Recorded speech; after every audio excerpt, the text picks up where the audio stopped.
peu gênant de parler masqué, mais bien entendu, nous devons montrer l'exemple.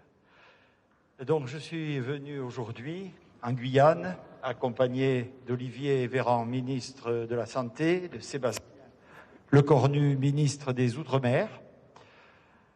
Une dizaine de jours à peine après ma prise de fonction comme Premier ministre,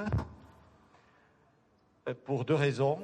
D'abord, pour dire à la France entière que malheureusement, cette crise sanitaire n'est pas complètement terminée et que rien ne serait pire que nous nous laissions collectivement aller. Mais je suis surtout venu ici en Guyane, territoire qui a été particulièrement marqué par cette épidémie, par sa longueur, puisque, comme vous le savez, les mesures sanitaires ont été prises en avance, au moment où il le fallait, mais en avance par rapport à ce qui se passait en métropole, et qu'elle continue toujours.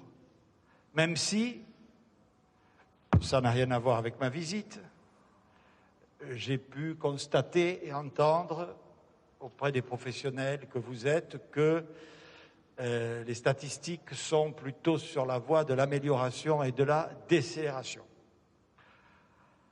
Donc, ma présence avec deux membres du gouvernement, c'est d'une part adresser à toutes celles et tous ceux, à commencer par les soignants, qui depuis de longs mois se sont mobilisés contre cette crise sanitaire inédite en tout cas depuis de très nombreuses décennies, l'immense gratitude de la nation.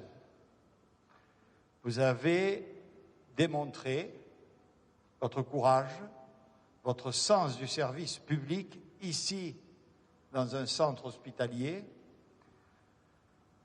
et aussi, j'allais dire, que le service public, avec un grand S et avec un grand P, sait faire face dans les grandes circonstances.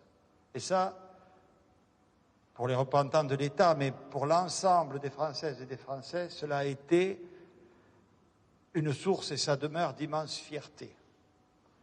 Et la nation, à travers le gouvernement, le ministre de la Santé, va d'ailleurs, et ce n'est que justice, vous en exprimer sa reconnaissance, y compris matérielle, puisque nous sommes parvenus, avec les syndicats de la fonction publique hospitalière, à un accord inédit, 7,6 milliards d'euros, inédit dans l'histoire hospitalière, pour rattraper finalement beaucoup de retard et pour reconnaître tout ce qui a été fait. Je voudrais aussi dire combien la solidarité s'est exprimée. Ce qui est magnifique, je le dis, quand on vient de la métropole et qu'on arrive ici, c'est de constater tous ces services de l'État, l'armée, les réserves, les hospitaliers, il y en a ici qui viennent d'ailleurs.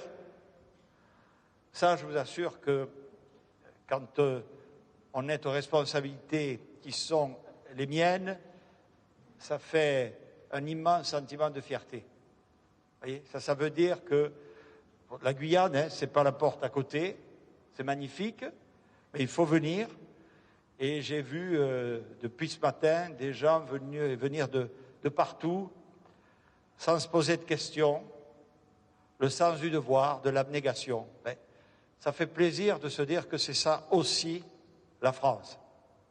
Et pour ces territoires ultramarins, il faut qu'ils soient fiers aussi d'appartenir à notre belle République.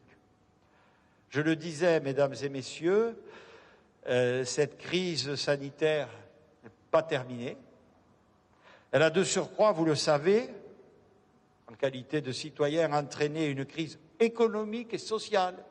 On a déjà ici ou là, des plans sociaux, le chômage qui augmente, des gens vulnérables qui sont dans des conditions extrêmement difficiles.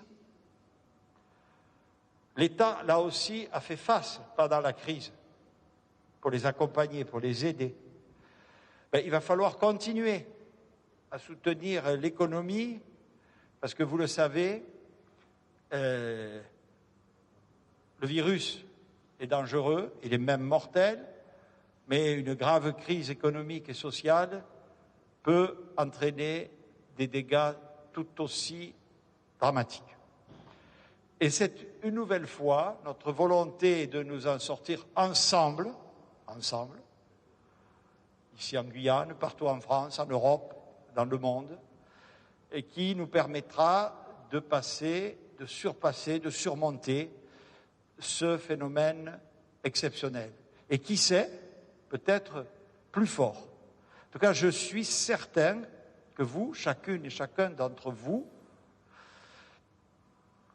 vous devez être fatigué, vous devez être crevé, parfois vous avez dû râler, ça j'en suis sûr. Mais au fond de vous, toutes et tous, vous vous dites vraiment, j'ai été utile aux autres, utile à mes collègues, utile à mon pays. Et ça vous ne l'oublierez jamais, pas plus que la France et le pays ne l'oubliera. Donc, du fond du cœur, au nom de mes collègues et des autorités qui m'accompagnent, merci, vraiment. Et je vous le dis, quand on prend depuis peu la charge qui est la mienne, c'est un moteur, c'est un message d'encouragement, c'est un aiguillon formidable. Merci à toutes et à tous. Suivez l'info sur Guyana Première, télé, radio et Internet.